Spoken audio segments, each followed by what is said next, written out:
All right, so we're getting towards the end of our Z125 project, and we are taking the handlebars off. And to get the clutch perch off of the handlebar, the grip actually has to come off first. So we'll just go over that real quick, what we are going to do to get that off. And this also will be applicable to other machines. But the cool thing is, if you're just changing handlebars and you want to reuse your grips, this doesn't destroy them. So what the deal we're going to do here is you will get a flat blade screwdriver.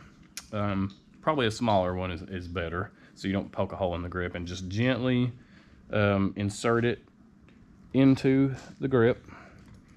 And if you destroy it, no worries, grips aren't too expensive.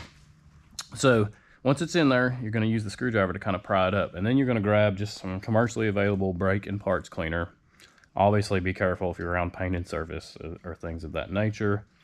You want to put the straw in there and give it a little squirt. That should start to free up the grip glue, and then you can kind of twist it around. You'll feel it coming loose, and then you can just pull the grip off.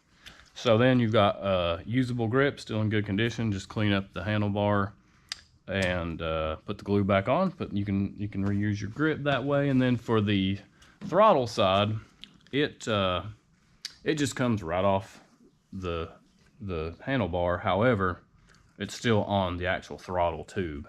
So you can just do the same method here. Put your screwdriver in, put a little brake parts cleaner in, pop that thing off, and put a new grip or your old grip back on.